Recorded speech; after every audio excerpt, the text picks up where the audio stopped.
ये भाव भैया हमारा आप सभी भक्तों के प्रभु के प्रति होना अति आवश्यक। और यह बात बिल्कुल सत्य है, जब तक जीव का लगाव परम पिता से नहीं होगा तब तक भगवत प्राप्ति होने वाली।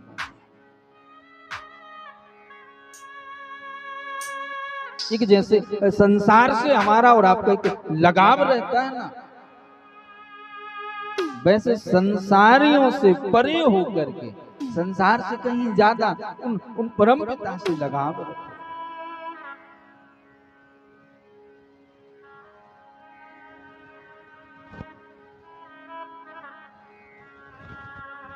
हमारा और आपका भाव क्या बना हुआ है कि संसार पर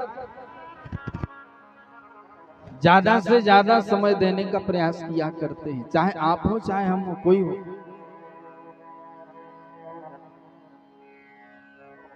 संसार के कहीं टेढ़े ना हो जाए, संसारियों को कहीं किसी बात का बुरा ना लग जाए, संसारी कहीं हमसे दूर ना हो जाए। और यह भाव बना करके हम और आप जन्म से लेकर के मरण तक इन्हीं रिश्ते नाते को निभाते रहते हैं। अंतते गत्वा ना संसारी काम आते हैं ना रिश्ते नाते वाले, कोई भी नहीं। हमारा और आपका भैया जीवन ऐसे ही व्यतीत हो जाता है। और विद्युत जंतु कहते हैं भैया, जैसे मानव का जीवन उथल पुथल करते करते मृतक हो जाता है, मर जाता है, ठीक वैसे ही कहीं समुद्र की तरंगों को देखने को जब प्रतीत होता है तो तरंग और संसारी जन एक से अवगत हुआ करते हैं। संसार के लिए सागर कहा गया। हम और आप कहते हैं अरे महाराज अब आप तो भागवत करने वाले हो, आपका काम है उपदेश देना, कथा यहाँ की वहां की, और कथा सुना के चले गए। आप तो यही कहेंगे, यही सोचते हैं। संसार से महाराज हम कैसे दूर हो गए। एक भाव याद आ रहा है भैया, संसार के लिए सागर कहने वाले हम और आप ही हैं। महाराज क्या करें, बहुत प्रयास करत मनो भगवान के भजन से नहीं जुड़ पाए। भगवान की बनाई माया ऐसी विचित्र है गुरु बाबा, तो माया से हम अलग हो वो तो चाह रहे मनो नहीं हो पाए। तो संसार के लिए सागर कहा गया और समुद्र के लिए भी सागर कहा जाता है। समुद्र रूपी सागर और संसार रूपी सागर की दोनों की जब परिभाषा की जाए तो दोनों की परिभाषा मिलती जुलती सी रहती है। संसार सागर और समुद्र रूपी सागर में कोई अंतर नहीं दिखता।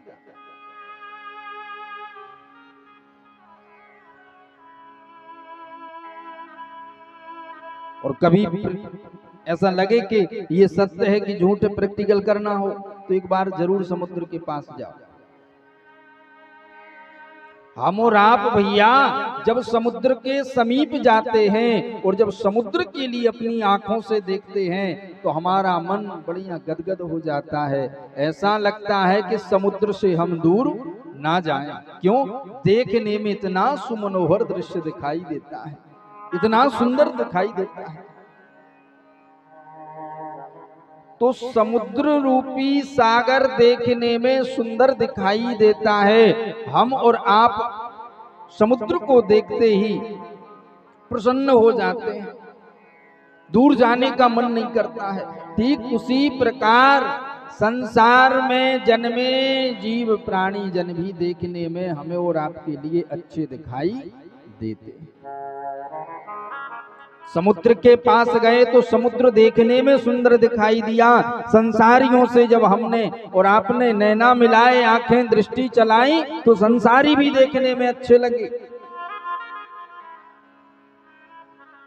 दूसरी बात, समुद्र भले ही देखने में सुंदर दिखाई देता हो, लेकिन एक बात याद रखना, जब किसी को बड़ी जोर से प्यास लगे समुद्र के जल का पान करना, वह समुद्र का जल मीठा नहीं खारा होता है।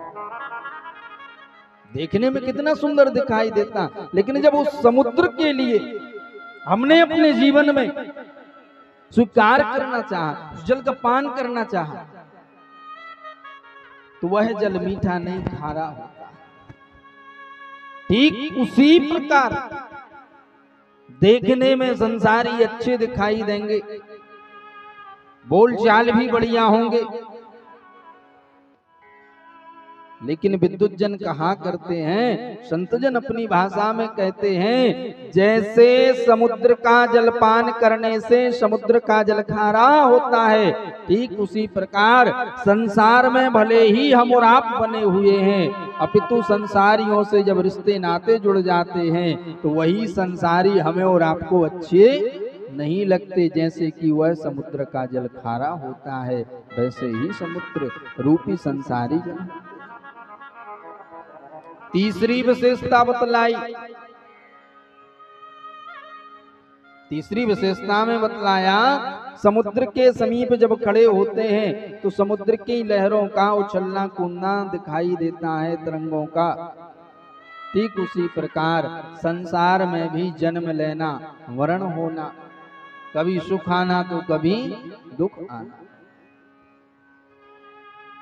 तो ये संसार रूपी सागर और समुद्र रूपी सागर की परिभाषा जब विद्युत जनों ने की तो दोनों की परिभाषा मिलती जुलती है।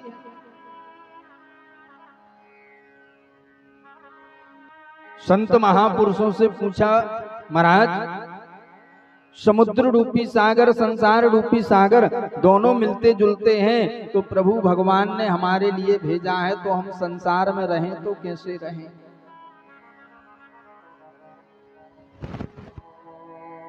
संसार में रहें तो फिर कैसे रहें?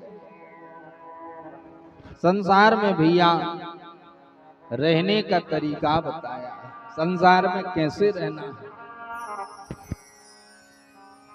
संसार में भगवान ने हमें आपको भेजा है, संसारियों के मध्य में रहना होगा। उसी संसार में जन्मदात्री माँ आती हैं, प्रतिपाल पिता होते हैं, भाई बहन बंधुजन होते हैं, अर्धांगिनी होती है, बच्चे होते हैं, अर्थात संसार के सभी नाते रिश्ते हुआ करते हैं। लेकिन महापुरुष जन कहते हैं, संसार रूपी सागर से अगर दूर होना है, अगर दूरी बनानी है, भगवान से जुड़ना है, तो एक बार जल में इस पार से उस पार करने वाली नाव से रिश्ता बना करके देखो, उस नाव के लिए देखो, अपने आप हमें और आपको ज्ञात हो जाएगा कि संसार में कैसे रहना है। जल में चलने वाली नाव हमें और आपके लिए अवगत कराती है। नाव का कार्य है इस पार से यात्री के लिए उस पार लगाना। नाव कहाँ चलती? बोले महाराज नाव जल में चलती है। नाव का कार्य जल में चलना है। जब तक नाव जल में ना रहे तब तक यात्री इस पार से उस पार ना हो। लेकिन याद ये रखना है, नाव के जैसे जल में चलने वाली नाव हमेशा इस डर से तैरा करती है, इस भाव को याद रख के चलती है कि जिस जल में हमारी नाविका चल रही है, अगर यही जल नाव में भर जाएगा तो नाव स्वयं डूब जाएगी। नाव जल में ही चलती है। संसार में हम और आप आए हैं, संसार में ही रहना है, लेकिन यह गौर करके चलना है, जैसे एक मल्लाह नाव को चलाने वाला व्यक्ति यह गौर करके चलता है कि कहीं हमारी नाव में जल न भर जाए। क्यों? अगर जल भर जाएगा तो नाव हमारी डूब जाएगी। ठीक उसी प्रकार भैया हमें और आपके लिए भी यह ज्ञात करना है, रहना संसार में ही है, लेकिन याद ये रख के चलना है कि इन संसारियों में हमें रहना कैसे।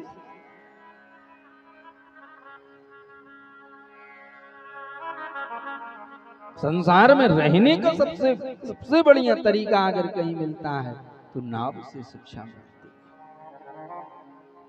नहीं तो हमारा और आपका जीवन तो वैसे ही निकल रहा है। जब जन्म लियो अरुबाल भये,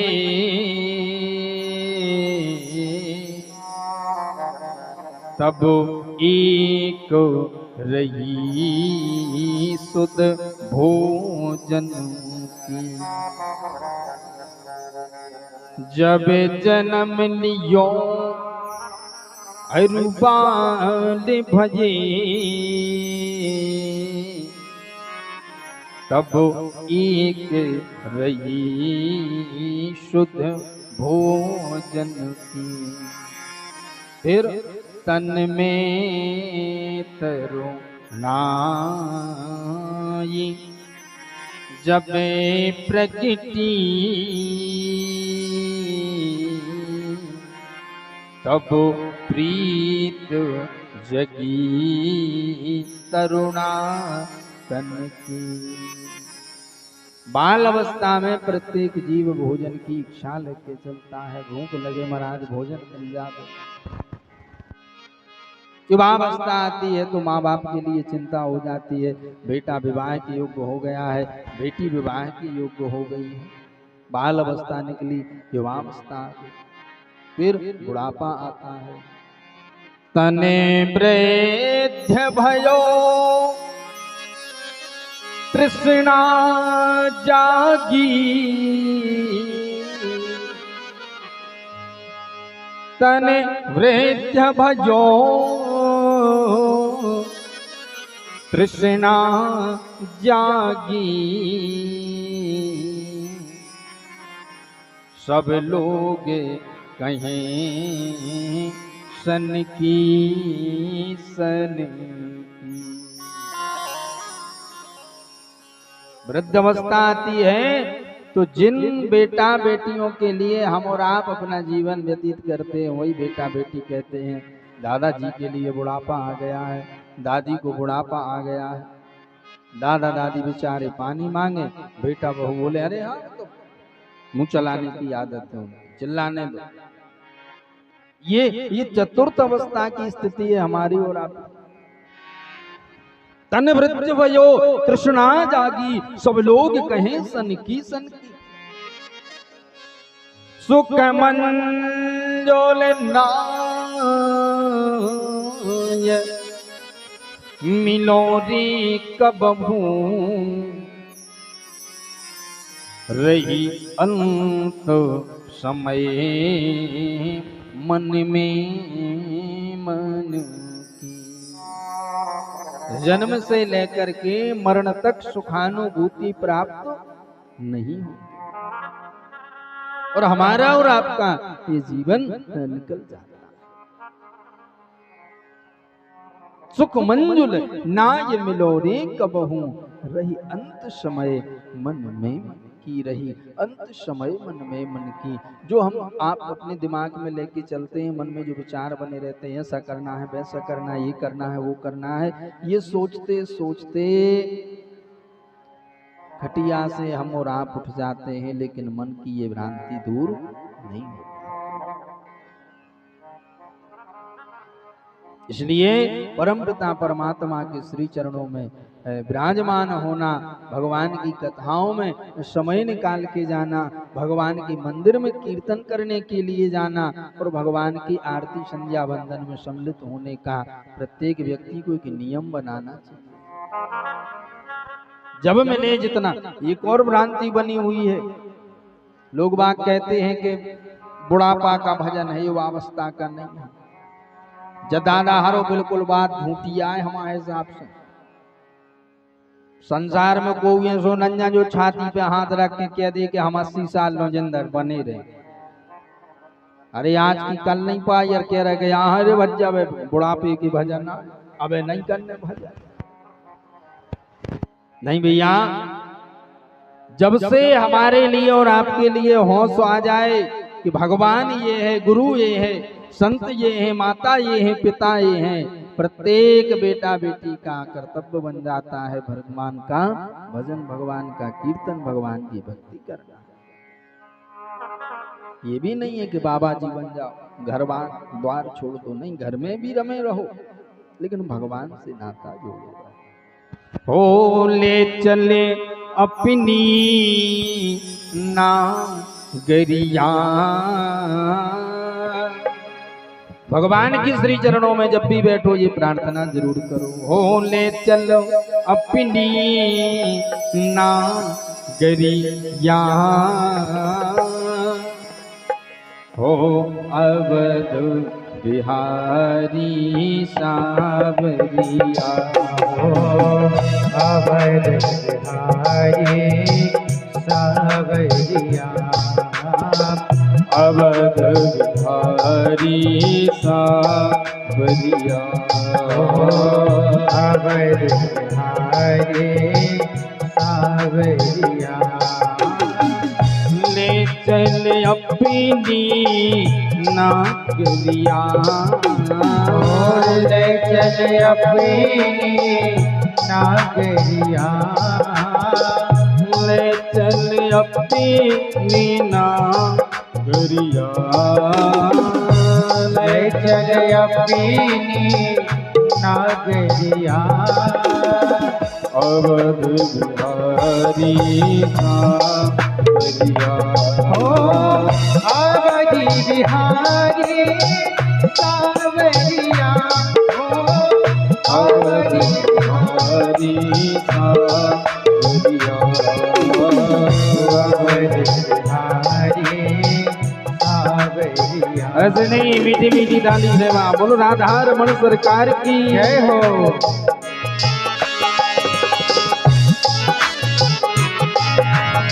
अवध बिहारी सरकार की जय हो।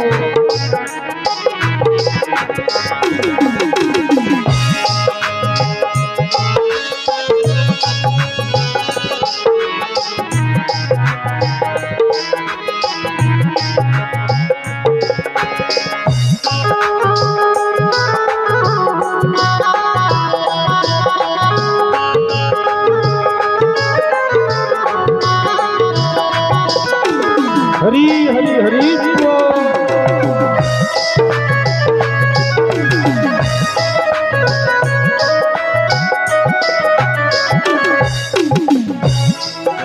जुगती रे।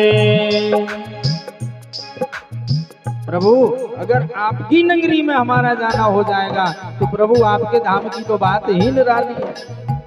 सर जुगती रे अयोध्या नगरी, सर जुगती रे अयोध्या नगरी, सर जुगती रे, सर जुगती रे अयोध्या नगरी, सर जुगती रे अयोध्या नगरी, संत भले जहाँ का दरिया, संत भरे जहाँ गागरिया, संत भरे जहाँ का दरिया, संत भरे जहाँ गागरिया, अवध बिहारी सावरिया, हो अवध बिहारी सावरिया, हो अवध बिहारी सावरिया।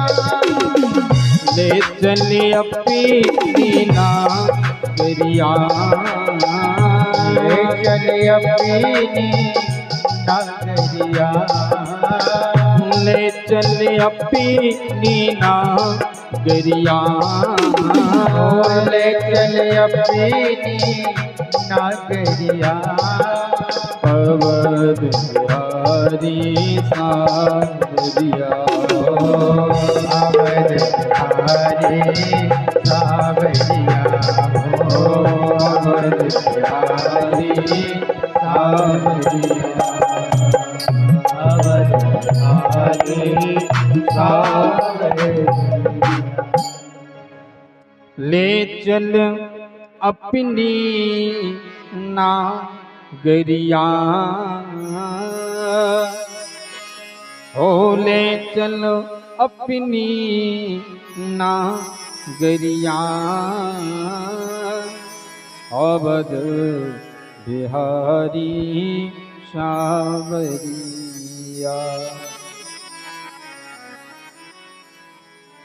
कनक भवन सिया सुंदर झांकी हो कनक भवन सिया सुंदर झांकी हो देखो भई में बाबरिया देखो भई में बाबरिया अवध बिहारी सावरिया अवध बिहारी सावरिया। ऐसा भाव हमारा आप सभी का होना।